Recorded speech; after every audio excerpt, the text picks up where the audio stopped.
Pissing our pants yet?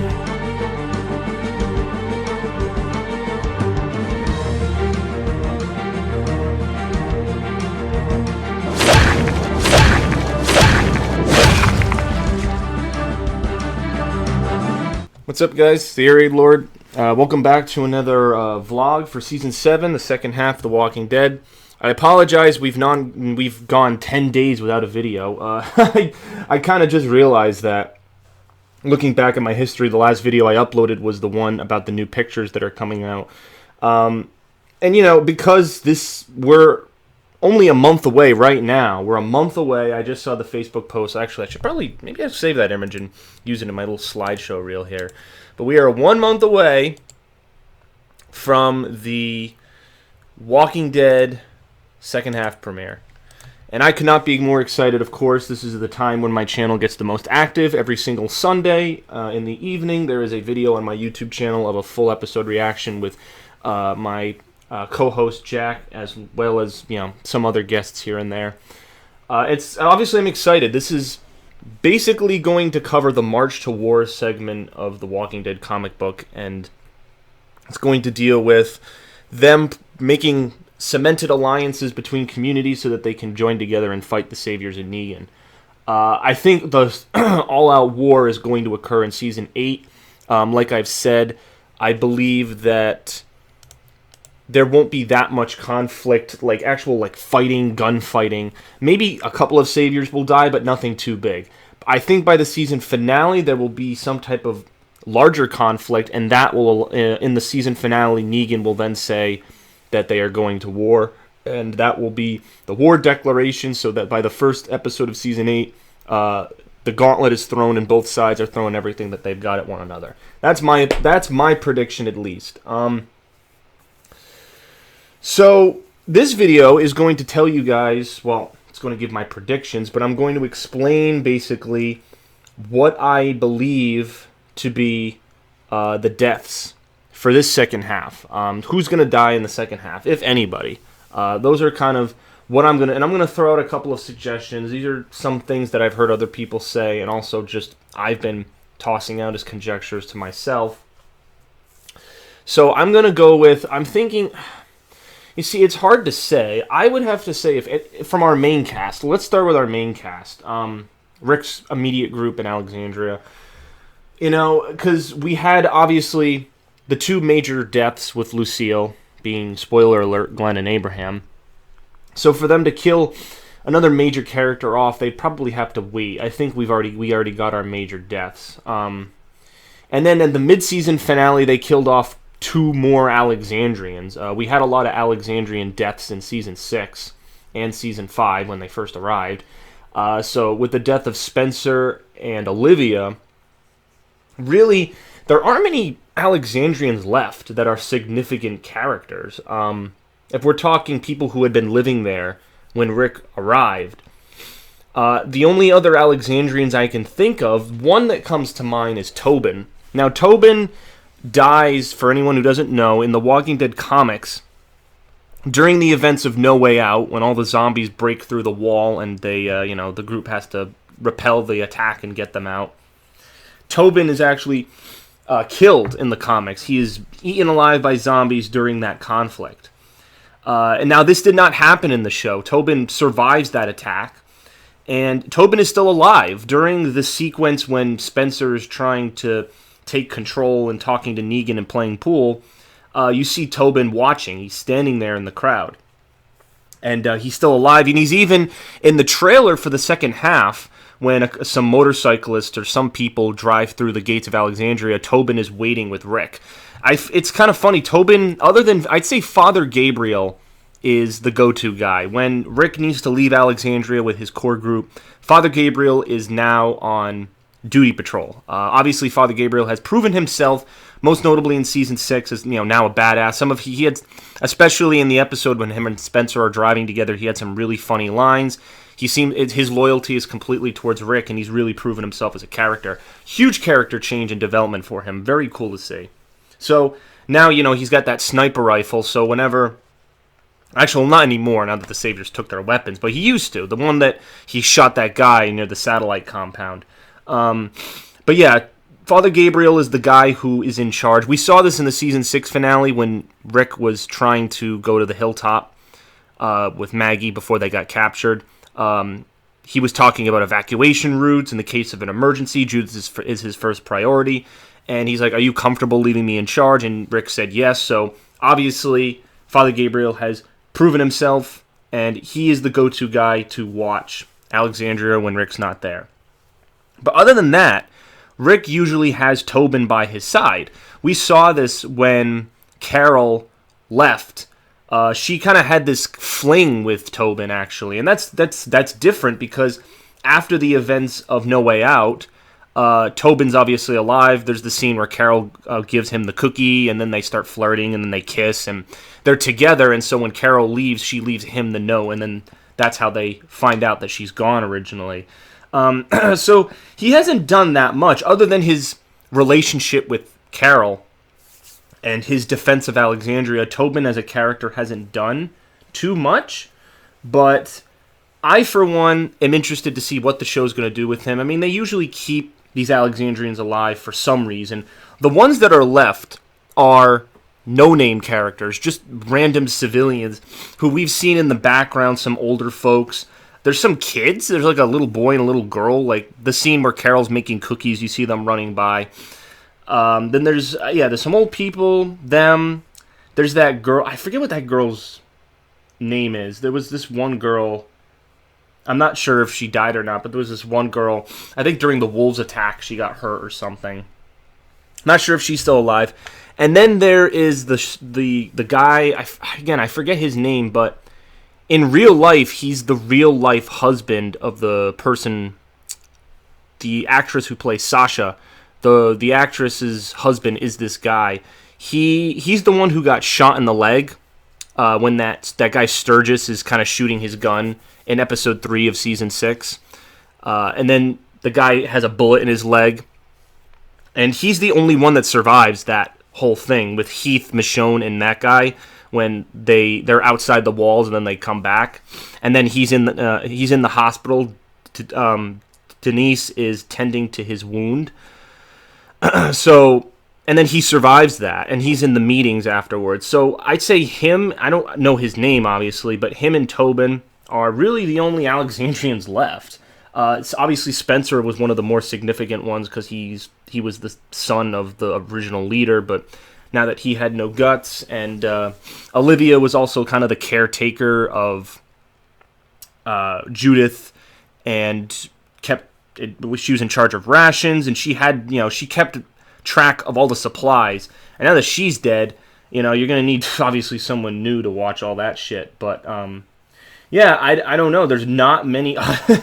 Funny enough, there's just really not many Alexandrians. How am I forgetting them? Oh, Aaron and Eric. Jeez, I've considered Aaron to be part of Rick's core group at this point because he's had more interactions with Rick's group than the Alexandrians. So I guess you can include him, though, Aaron and Eric.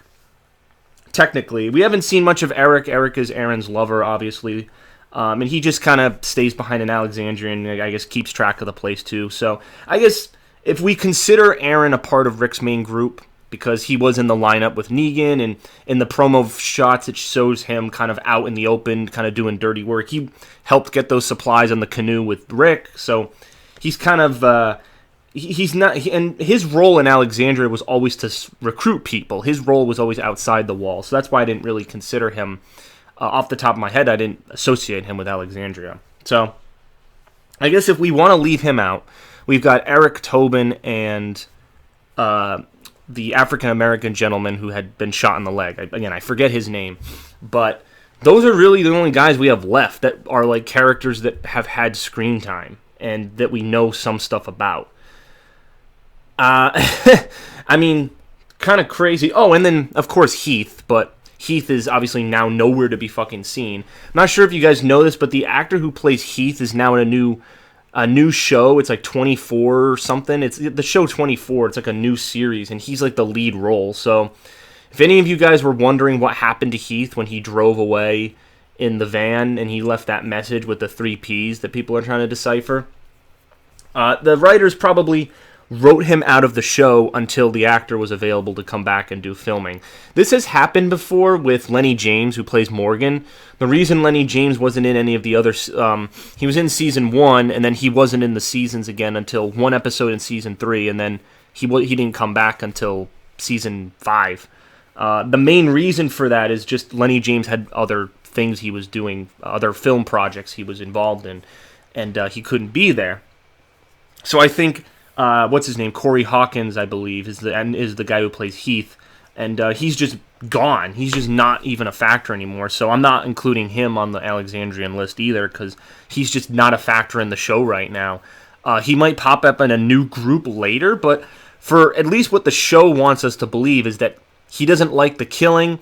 It was too much for him. With Tara gone, he took that opportunity to just run away and never be seen again in Alexandria. Where he's going, I don't know. I'm assuming they'll explore it once the actor has time to be on the show again. I'm hoping. That would be stupid if he just turned into a Morales where he just drives off into the sunset and we never ever hear about him again. Morales is the character who in Season 1 he went to see his family in Atlanta. In Season 1 Episode 5, and we have not seen the guy since. So he's like, for the longest time it was Morgan who was the biggest mystery of what happened to him. But now it's frickin' Morales' family, and there's all these crazy theories, and before Negan was cast, people thought fucking Morales was Negan, and all this crazy shit. So I don't know. I'm not going to jump into that, because it seems like that actor just doesn't... He's not with The Walking Dead anymore. He's just not, and... so, and I don't think anyone's asked him at conventions if he'd ever come back, so I'm not sure about that. But to get back on track of the point of the video, I don't think any of our Alexandrians are going to die, is my main point in what I just said. I don't think any of our Alexandrians are going to die. Even so, the same thing goes for the Hilltop. I don't feel like Gregory or Jesus will die. They're new characters, and they still have introductions. There really aren't any other Hilltop residents that have been given any type of screen time. Gregory and Jesus are the only two who have been given time. There's the two guys with the spear, and then there was that guy. Who's the guy that Daryl broke his hand, and then he did the whole stunt with cutting off Gregory's head? I guess there's that guy. And then the woman who was with them when Rick killed Ethan. So I guess there are some minor Hilltop characters. Also the doctor that tends to Maggie. So I'd say maybe one of them is collateral damage in the second half. Maybe one of the guards with the spears or something gets killed, something like that from the Hilltop. From the Kingdom, again, not many characters that we know so far. Obviously, King Ezekiel won't be killed off. He's brand new. We've got that kid that Morgan's kind of with. They did show him in the trailer, so I think they're going to give him some more screen time as like an alternate Carl. Another kid who's rising up in the zombie apocalypse trying to learn how to survive. They'll probably give him more time. I don't imagine they'll kill him off so soon. I'd be surprised if they did. And then you got Richards, who I think might die this second half. I'm going to say that he's likely to die this second half because he's the guy who's gung-ho, who really tried to convince Carol and Morgan to go to war with the Saviors. And they gave him a scene all by himself when he was kind of breaking down crying in his own little private chambers there. So he's definitely a significant character. He was the guy that got beat up by that crazy Savior with the long hair. So I'd say that he's definitely going to be on our list of people to watch out for because it's funny. Some people say he looks like the governor, and I think the same thing. I think that guy looks like the governor too. But it's someone to look out for, definitely. And then we get to some of our other characters that are associated with that. Morgan and Carol, it's tough to say because in the comic book at this time, both of those characters are dead. I have no idea what the show is going to do with them at all. It's always a wild card. I imagine Carol is going to stop isolating herself and join the fight. If she finds out that Glenn and Abraham were killed and that there's a threat, I feel like Rick will probably turn her around. I feel like it's easy for her to say no to Morgan and Richards because she doesn't know them that well. But with Rick, she's known Rick since the start of the series, so I feel like him and the rest of, even Daryl, I think Rick and Daryl will be the biggest people if they talk to her about this. I feel like the fact that they directly experienced Negan's wrath, and I think they'll be able to convince Carol and Morgan to an extent to rise up and fight, honestly. I think that'll be an easier time helping them to turn around and realize what their purpose is. So I feel like both of them are going to fight. I'd be surprised if they didn't. I mean, we had the do nothing Carol of this season, and if you think about it, Carol was only in 2 episodes of the first half of season 7. She was in episode 2 when the kingdom's introduced, and then she doesn't show up again till fucking episode 8 when Morgan visits her, and then Richards comes in talking about his plan to go to war with the Saviors, and she says no. She's only in 2 episodes out of 8. So, I mean, that's the same thing goes for Morgan. So I just, I feel like that was, not enough, honestly. I want to see more of Carol. I think now that all the groups are coming together, we're going to see, obviously, overlap in multiple characters being on screen, which I think that's what people like for the show. They don't like it when there's the bottle episodes I talked about, which is one of the reasons why I think the ratings went down, other than the fact that 2 characters were brutally murdered, who were fan favorites. The other reason is that the bottle episodes, each episode spends time on one specific area and kind of drags it out, and people don't like that. They like to see different kind of things going on in one episode from different locations, like Game of Thrones. That's one of the reasons that show is so successful. It does that so masterfully. Multiple things are happening, storylines overlap, and you have a lot of satisfaction towards the end. So I feel like, again, like I said in my previous videos, episodes 7 and 8, the 2 90-minute episodes of season 7, did this very well. This is direct evidence that the show has this capacity, but I feel like a lot of episodes were just focusing on one thing. Episode 6 was just Tara and Heath. Episode 4 was just Alexandra, even though we had overlap with Negan and the Saviors. Same thing goes for episode 3. That was just the Sanctuary, just Daryl, just him dealing with his stuff. Episode 2 was just the Kingdom. And again, to an extent, I understand you need episodes to set the groundwork for these new places, especially at this point, because at that time, the Kingdom and the Sanctuary were both completely new places. So I think the show needed an episode to itself to show us what those are. But now that we know what they are, and we know the sides, I think the show should, again, pick up the pace and not linger too much on that. Also, due to the fact that there's strong rumors that there's another community being introduced with this, with the guy with the boots that's kind of left off at the end of the mid-season finale. So, if we're adding more groups, again, this is a must-have for the season, that we have multiple things going on in one episode so it doesn't get stale. If you just have nonsense of just one group of characters, you're going to lose your audience. So yeah, those are the people I think are going to die. If I had to pick one person from the main cast of Rick's group, if someone were to die, I would have to say either Rosita or Sasha. And I say that because both of them, they almost don't have a, it's not that they don't have a purpose. It's just that in season 6, Sasha was coming out of her phase of wanting to live again after being quite in a dark place in season 5. And then her relationship with Abraham kind of brought that out in her. But with Abraham's death, now she's kind of just a support mechanism for Maggie. Same thing with Rosita to an extent. Rosita was kind of on a quest for revenge the first half of season 7, but now I wonder what her role is going to be. Is she going to be more level-headed and not do something as stupid as pull out a gun in front of a whole bunch of saviors and try to shoot Negan with it? Because that obviously led to Eugene's capture, so that kind of thing. I definitely think, by the way, they won't kill Eugene because he's too important with making the bullets. And now that Negan knows this and has him at the Sanctuary, there's no way he's going to kill someone with an essential skill set. You don't kill people with skills like that. That's just a waste. So Eugene's safe because of his skill. But yeah, I don't know. They can't really kill off anyone else from the main cast. Daryl definitely safe. I'm interested to see how Daryl and Dwight's relationship will evolve. I'm interested to see what's going to happen to Dwight. We haven't seen him since he was being tortured by, Negan with him kissing his wife and, seeing the Iron Face ritual for a second time. And, he was kind of left off in a limbo-ish place. And he wasn't even in the mid-season finale, so I don't know. He's a big question mark, and he's one of the question marks I really want to see answered in the next season, so so that's about it for my death predictions. I've kind of gone through the list of characters that we have at this point, and have talked about them. I think, again, characters that are close to Rick, Carl, Michonne, even Judith, they're too safe. They're not going to be killed off, at least in this second half. Maybe we'll have one major death during the all-out war segment. I don't know who it'll be. It's hard to say. It really is at this point because, again, we had two of our fan favorite characters killed in the premiere of the show.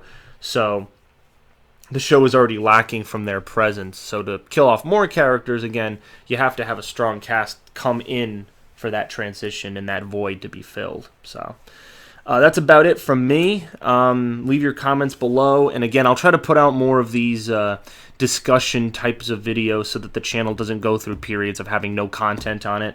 I just figured you guys at this point wouldn't really be interested in seeing gameplay stuff. I also don't have any like new video game footage to show you. There's really no game that I played recently that you guys would probably want to see. I just dabble in just Call of Duty every once in a while, GTA. Games I've had for a while, so it's nothing you guys would really be interested in seeing. So with that said, I'm going to wrap this up, and I'll see you guys later for more content. Thanks.